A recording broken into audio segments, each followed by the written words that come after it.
За сайн байцгаана уу? За нэлээд удаан бичлэгээр уулзсангүй. Тэгээд өнөөдөр бол би та бүхэнд Cloud AI гэдэг энэ сайтыг ашиглаад код бичгийг харуулах болно.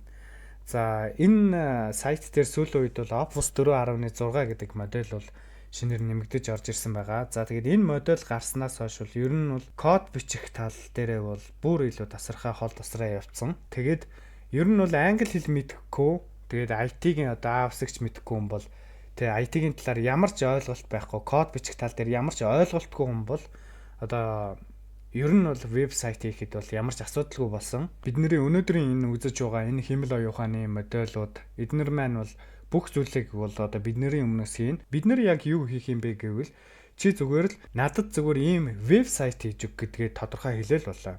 За яг ямар вебсайт те одоо жишээ нь надад койнын одоо дүн шинжилгээ анализыг харуулдаг ийм вебсайт юм. За энэ вебсайтанд ийм зүйл байх хэрэгтэй гэдгийг тодорхой одоо энэ хэмэл оюуханыхаа модельүүдэд өгч чинь харин энэ эдгээр хэмэл оюуханы модельүүд бидний өгсөн өгөгдлийн дагуу бидэрт кодыг нь бэлэн болгоод шууд өгч чинь. Кодоо ажилуулах шаардлагагүй. Хэмэл оюухан ч өөрөө ажилуулад тэгээ бэлэн вебсайтыг гаргаад өгнө. Тэгээд чи яах вэ гэвэл тухайн гарч ирсэн вебсайтыг ашиглахад л болно. За намайг дагдаг хүмүүс бол ерөнхийдөө бол мэднэ. Би AI-тай холбоотой шинэ одоо хэрэгслүүдийг туршаад хамгийн сайныг нь бол та нарт хүргэдэг байгаа. За тэгээд өнөөдөр бол би Cloud-ийн одоо код бичих талаас нь тайлбарлаж та нарт ойлгуулна.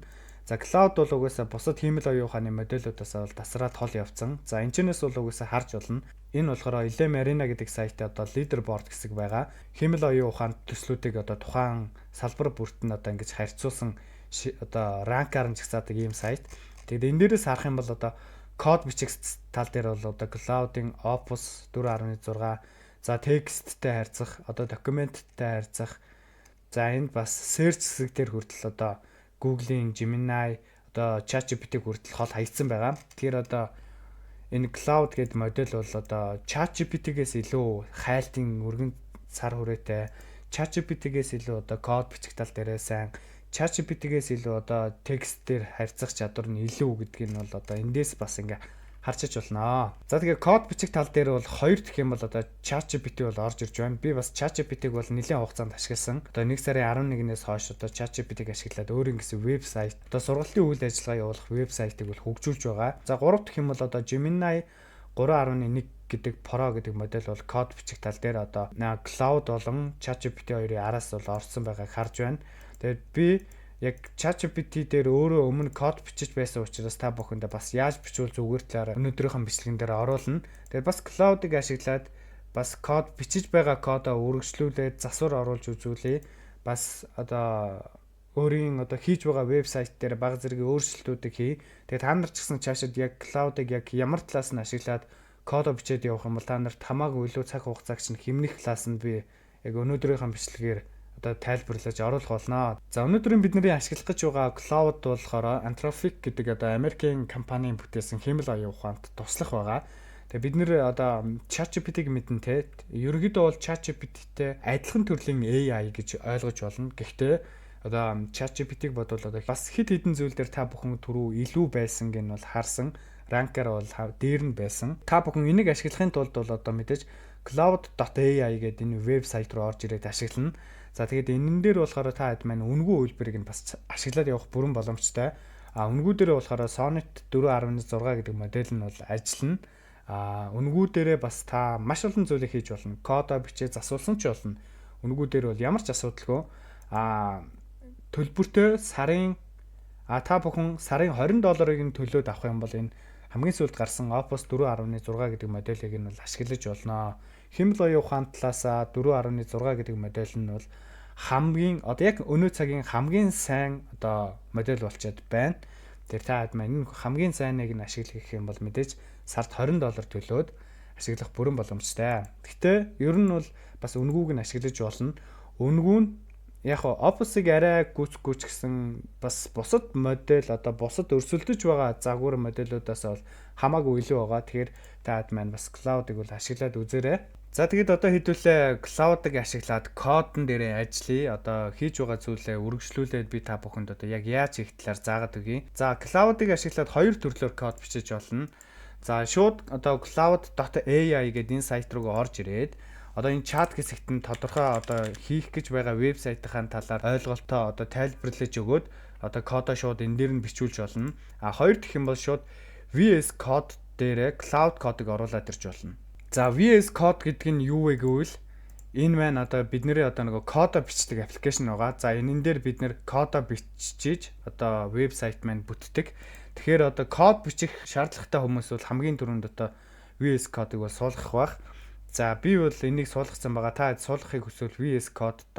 За аваа download гэж бичээд энийгээ суулгах чинь. За энийг суулгасныхаа дараа энэ баруун талын цэснээс extension гэдэг хэсэг дээр дарж гаад энэ дээр cloud гэдгийг сонгоод за тэгээд нэг гэсэндээ VS Code дээрээ одоо cloud-ыг оруулж ирнэ. За cloud-ыг одоо нэвтрүүлж оруулж ирэхийн тулд та бүхэн ямар нэгэн планыг нь худалдаж авсан байх шаардлагатай. За худалдаж аваад одоо энэ зүүн дээд буланд чинь ингээд харагдана. Тэгээд энэ дээрээ дараа шууд cloud code оруулаад ирж болно. За cloud code одоо VS Code дотор оруулж ирэхийн давуу тал нь гэх юм бол бид нар одоо кодн дээр ямар нэгэн байдлаар засвар хийхэд Cloud AI дээр ашиглаж байгаа бол энэ дээр заавал нөгөө кодоо хавсаргаж өгч байж одоо энийг засаад өгөөч гэдэг өгөгдлөө өгөн тэ. Тэгэхгүй бол одоо Cloud Code бол бидний кодыг мэдэхгүй шүү дээ. Тэгэхээр заавал энэ дээр нөгөө нэг хавсаргаж өгөөд явах жоохон төвөгтэй байдаг. Тэгэхээр VS Code дотроо шууд Cloud-ыг оруулаад ирэх юм бол бид нар нөгөө энд байгаа кодоо заавал ингэж одоо копи хийж аваад тэгээ энд авцарч ингэж хавсаргаж өгөж одоо өргөжлүүлэх биш шууд энэчнээс нь одоо яг энэ мөрний энэн дээр ингэж ажиллаа гэдгээ шууд энэ дээрээс нь ингэж шийдэж өгчөж болно. За ингэж өгчих юм бол ерөнхийдөө бид бүхний одоо цаг хугацаа бүх зүйлийг маш хялбар болгож өгнө. Бид нар энэчнээс одоо энэ setting доторх энэ кодыг ингэж копи хийж авч ийшээ зөөхийнхөө оронд шууд энэ дээрээ одоо ингэж setting гэдэг одоо замаа заагаад өгчүүл. За энэ дотроос энийг ингэж засаараа гэдэг шууд командаа эндээс өгөө явуучвал хамаагүй хялбар амархан болно. Тэгэхээр та хэд маань код бичээд ашиглах гэж байгаа бол ер нь бол Cloud Code-ыг VS дотроо оруулж ирээд тэгээд ашиглаад яваарай. За гаргаж байгаа үр дүн бүтээмж чинь хамаагүй илүү сайн болно. За би одоо яг энэ VS Code дотор одоо яг юу хийж байгаа вэ гэвэл одоо миний ярьсан яриаг компьютер дээр текст болгон хувиргадаг зүйлийг хийж байгаа. За би ингээд ерөнхийдөө удаан хугацаагаар компьютер дээр ингээд юм ажил хийхэд надад нэг төвөгтэй зүйл нь ингээд юмаа бичих амар төвөгтэй байдаг. Нилээн цаг авчдаг. За одоо уртын бичгээр бол тэр маань нилээн цагийн маань авдаг. Одоо prompt enter бичих дээрээ ч юм уу те. Тэр энэ асуудлыг шийдээд би 10-аас 15 минутын дотор за миний одоо нөгөө ярьсан зүйлийг маань одоо текст болгон хувиргадаг ийм зүйлийг хийсэн байгаа. Тэгэхээр би одоо компьютер дээр ямар нэгэн байдлаар одоо бичих шаардлагагүй болж байна. За тэгвэл ахаад нэг туршия. За аль нь хамгийн хэрэгтэй вэ? За ингээд хэллэнгүүт одоо за аль нь хамгийн хэрэгтэй вэ гэж текст болгоод хувиргаад гаргаж ирж байна те. За ийм зүйлийг хийсэн байгаа. За одоо хэдүүлээ миний энэ зүйл дээр одоо засвар оруулъя. Одоо та хэд маань яг засварыг яаж оруулдгийг одоо би та бүхэнд үзүүлэх гэж байна. Тэгэд энийг хийхийн тулд надад амар хүнд тийм тэгээ master prompt enter бол ерөөсө хэрэг болоогүй. Cloud-ийн нэг давуу тал нь ChatGPT-г бодвол ChatGPT болохоор нөгөө эхлээд одоо за чи нэг ийм төрлийн хүн шүү. IT-гийн ийм төвшний мэрэгжлийн хүн одоо ийм код бичих гэж байгаа. За тэгээд ийм зүйл хий гээ те. Ингэж ажиллавал ChatGPT үр дүнтэй байдаг. Cloud-ийн нэг давуу тал нь гэх юм бол зүгээр л хийх гэж байгаа зүйлээ чи маш ойлгомжтой тодорхой тайлбарлаад гэх юм бол Cloud чиний бүх зүйлийг чинь хийгээд өгчих байгаа. За би хамгийн эхнийхээ одоо асуултыг юу гэж тавьсан бэ гэвэл та бүхэн энэ чинь сарж болно. Миний ярьсан зүйлийг одоо компьютерийн маус одоо байгаа газар текстээр хөрвүүлээд гаргадаг зүйл хийвэл хэр удах вэ? Хамгийн гол нь монгол хэл дээр ажилладаг байх гэдэг хамгийн анхныхаа асуултыг бол энд тавьсан байна. За ингээд одоо Cloud ажиллаа. За энэ зүйлийг хийхэд одоо хугацаа бол 30-аас 60 минутанд хийж дуусна гэж. Нэг цагийн дотор шууд дорн хийгээд дуусна гэж байна те. За миний энэ хийсэн зүйл бол нэг 15-аас 20 минут. За 20 минут ч хүрээгүй дээ. 15 минутын дотор бол хийцэн байгаа. За дараагийнх нь юу вэ гэвэл одоо VS Code дээр хийнэ. Одоо би яг юун дээр хийх вэ гэд надаас асуусан байна. Тэгэхээр би одоо VS Code дээр хийн. За ингээд ерөнхийдөө би энэ одоо VS Code дотор ямар нэгэн одоо те файл, folder интернет ерөөсөө шаардлага байхгүй. Cloud миний бүх зүйл хийн. Би юу өгөх вэ гэвэл яг асуусан асуултын дагуу хариулаад өгөхөд болно. Одоо чиний одоо хийх гэж байгаа энэ зүйл чинь яг ямар байх вэ те? Тэр нь яг ямар байх вэ гэд надаас асуулт асууна. Тэр асуултыг нь би хариулаад өгтөл болно. За одоо хэдүүлээ шууд туршаад явъя. За та хэд анзаарсан бол би keyword-ноос ямар нэгэн үсгийг дарахад энэ сонсож байна гэдэг бичиг гарч ирж байгааз. За саяны сонсож байна гэдэг үг яг юун дээр гарах вэ гэвэл би keyword-ноос ямар нэгэн үсгээ дараад одоо ингээд текст болгон хувиргах зүйлээ ярьж байх үед гардаг байгаа. Тэгэхээр хэдүүлээ энэ саяны сонсож байна гэдгийг солиод үзье. За би энэ дээр бол ингээд өгчлээ. За одоо би ингээд нөгөө keyword-ноос үсгээ дараад ингээд ажиллуулахад энд сонсож байна гэд бичиг гарч ирээд байгаа тий. За энийг ингээд арилгахчээ. Энэ илүү. За саяны сонсож байна гэдэг бичгийг хэдүүлээ өөрчлөе. За энийг юу гэж өөрчлөх вэ гэвэл хоолой бичиж байна болгоё. За ингээд за одоо хэдүүлээ энэ дээрээс шууд ингээд үргэлжлүүлэх дарчна. Тэгээд бид нар одоо бол ерөөсөө хийх юм шаардлага байхгүй. Юу яах вэ гэвэл одоо бидний өмнөөс одоо код маань ажиллаад энэ зүйлийг маань хийнэ. За хэдүүлээ бол энэ дээрээс яг үргэлжлүүлэх те. За би энэ зүйл дээр засвар оруулж байгаа энийг солих уу гэд асуун. За тэрийг нь та ингээ гараасаа одоо өөрчлөл явна гэсэн үг. За энэ дээр ингээд харах юм бол одоо засагтлаа дахин ажилуулна уу гэж байна те. За одоо хэдүүлээ энийг ингээд дараад үзье. Бид нар нөгөө нэг keyword-ноос үсэг дарахад сонсож байна гэдэг үсэг гарч ирдэг байсан бол одоо хоолой бичиж байна. Сонсож байна гэж байсан. Одоо бол хоолой бичиж байна болсон байгаа. За одоо хоолой бичиж байна болсон байна. За хэдүүлээ энийг болиулчихъя. За ер нь бол засвар орж ирсэн байна. За одоо ахаад нэг зүйл дээр сайжруулалт хий. За дараагийнх нь засах зүйлээ өгье. За дараагийн засах зүйл гэвэл яриагаа дуусгаад keyword-ноос үсгээ дарахад хаяада хаагдахгүй байна гэдэг өгөгдлөг өглөө. Одоо нэгэсэндээ би одоо ингээд одоо гарнаас үсгээ дараад ингээд хоолойгоо бичиж байгаад эргээд үсгээ дарахад энэ маань ингээд шууд хаагдах хэвээр байтал жоохон заримдаа алдаа заагаад байна те. За энийг засъя. За энэ саяных одоо нөгөө хитрхи урт текст ингээд бичиж байгаа болохоор ингээд яаж байна? Keyword-ноос үсгээ дараад шууд хаагддаг л тийм болох гээд байгаа. За тийм учраас энийг хэдүүлээ засъя. За ингээ үргэлжлүүлэх дарчээ. За одоо cloud юу хийж байгаа вэ гэвэл одоо миний одоо коднууд руу орж ирээд одоо яг хаана алдаа байна те. Тэр тухайн алдаануудыг олоод за тэгээд устгах хэмээг нь устгаа сайхан засах хэмээг нь засаад ингээд явж байгаа. За энийг хэдүүлээ энэ. За хуучин зүйл нь энд байна. Одоо яаж сайжруулж байгаа вэ гэвэл одоо ийм болгоод сайжруулж байна гэдгийг харуулж байна. Ер нь бол бид нэр одоо код бичгээд зөвхөн өгөгдлөө өгөөл болоо. Одоо бидний одоо код бичгээд гарч байгаа алдаа тий одоо өөрчлөх одоо терминал уншуулах энэ бүх зүйлийг одоо cloud код өөрөө хийгээд явчихна. За бид нар бол зөвхөн одоо энэ дээрээс зөвшөөрлийг нь өгөөд үргэлжлүүлээ засахад иргэдэ боллоод явчихж байгаа. За хариу ирсэн байгаа. За Ctrl Shift Space-ийг дараад за Space дарахад зогсноо. Ярьж дуусаад 0.7 секунд чимээгүй боломогц автоматар таних болно. Өмнө 1 секунд байсан. За одоо та туршиж үзнэ үү гэж байна те. За чи энэ зүйлийг ойлгож байна уу? За ер нь бол засагдсан юм шиг байна. Нилээн сайжирсан байна. За ер нь бол та хэдд маань одоо яг ямар асуудал байна те тэрийг одоо энэ дээр ингэж өгөөд ашиглаад засаад явах бүрэн боломжтой. За одоо хэдүүлээ яах вэ гэвэл миний хийж байгаа одоо сургалтын вебсайтын одоо гар утсан дээр харагдах талаас нь нэг жоохон өөрчлөлтийг хийж үзье. За мөн л адил би энэ дээр одоо VS Code ашиглаж байна. За энэ дээр болохоор өөрхөн одоо юуг оруулсан байгаа. Ажиллаж байгаа вебсайтынхаа кодыг бол холовчсон бас юугаа оруулаад ирчихсэн байгаа. За одоо юу засах вэ гэвэл хэдүүлээ миний сургалтын одоо вебсайтын профайл хэсгийг одоо засаж янзалж үзье. За та нар ч гэсэн яг энэ дээр одоо өөр ингэсэн сургалтын вебсайттай болъё гэх юм бол тухайн сургалтынхаа вебсайтын дизайныхын зургийг нь нөгөөд за миний вебсайтын одоо нүүр хэсгийг ингэж янзал гэдэг ч юм уу те иймэрхүү байдлаар засаад янзлаад явах бүрэн боломжтой. За миний хуучин одоо өөрийн профайл хэсэг бол нэг ингэж харагддаг хэсэг байгаа. Тэгэд энийг би яасан бэ гэвэл энэ Google-ийн хөгжүүлсэн модельээр загварыг нь илүү жоохон сайжруулсан байгаа. Яг өөрийнхөө хуучин өгсөн модельөө өгөөд тэгэд энийг жоохон сайжруулалт оруулсан. За энэ хуучных нь одоо яг одоо байгаа загвар нь за одоо дараагийнх нь загвар нь одоо сайжруулж гаргаж ирсэн загвар нь бол энэ ч харагдаж байна.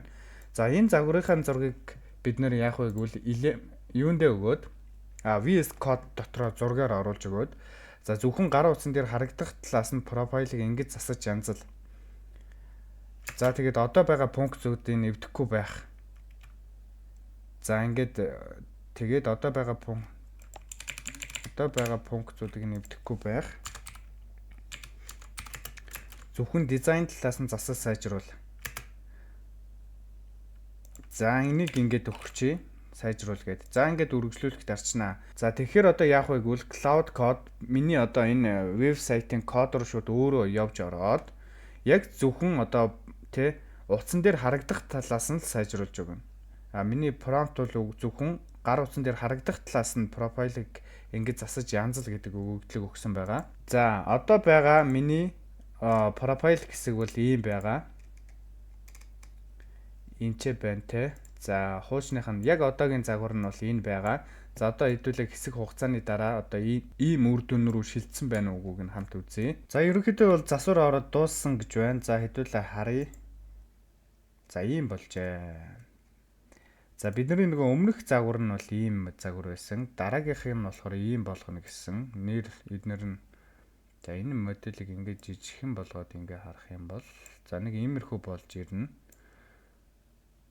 Сургалтын явцыг бол харуулах байсан. За манайх бол сургалтын явц байхгүй байгаа.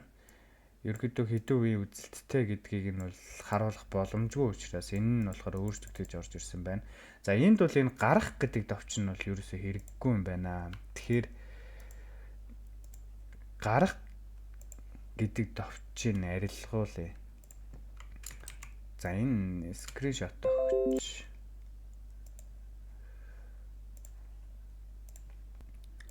Профайл хэсэг дотор гарах товчийг арилга.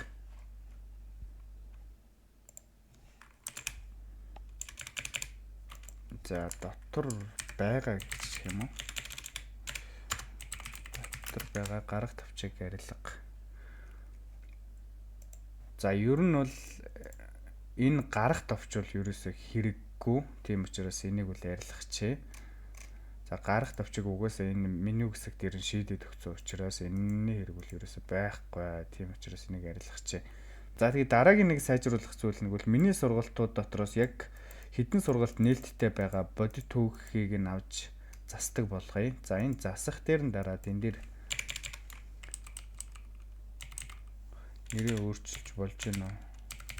За ингээд биччихье. За нэр бол зөвхөн өөрчлөгдөж байна. Засах дарлаа.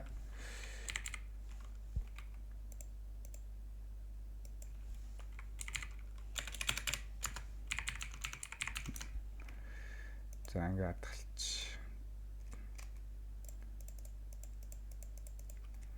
болсон байна. За мэйл хаяг бол нэг өөрчлөгдөж байх шаардлага байхгүй. Энэ бол бүртгүүлэхтэй мэйл хаягтайгаа орж ирж байгаа учраас нэг өөрчлөх шаардлагагүй. За энэ талаас үргэлжлүүлэх дарчээ. За энэ профайл хэсгийг бол ерөөсөө хөндөөгүй. Энийг бол өөрчлөх шаардлага байхгүй. За энэ тал руугаа шилжээд үзье. За энэ дотор байсан гарах гэдэг хэсэг нь бол арилсан байна. За болжээ. За ер нь бол та хэд маань одоо cloud code дээр хэрхэн одоо ашиглаж үргэлжлүүлэх вэ гэвэл ер нь бол аль болох зургаа бас хавсаргаж өгөөд за ийм вебсайтын нүүр хэсэг бүтээч гэдэг юм уу иймэрхүү байдлаар өөрчилж гэдэг юм уу те. Тэгэд явбал илүү хамаагүй үр дүнтэй. За тэгээд та хэд маань өнөөдрийн бичлэгээр ерөөхдөө вебсайт дээр ажиллахад одоо ямар хялбар амархан байгааг бол харсан байх. Би бага зэргийн хийж байгаа сайтууд дээр өөрчлөлт орууллаа. Тэгээд дараагийн хичээлүүд дээр бас яг энэ хиймэл оюун ухааныг ашиглаад хэрхэн код бичих талаар ингээд хичээлүүдийг бас ганц нэг оруулна. Зураг видеотойгоо холбоотой хичээлүүдийг бас оруулаад явна. Тэгэхээр та хэд маань яг одоо дагаагүй байгаа бол энэ YouTube сувгаад дагаад дараагийн бичлэгүүдийг маань хүлээж аваарай. Тэгээд аль болох хамгийн сайн одоо хиймэл оюун ухааны модулүүдийг туршаад та бүхэндээ ингээд зааж өгөөд явах болно. За тэгээд дараагийн бичлэгээр уулзтлаа. Баяртай манайхаа.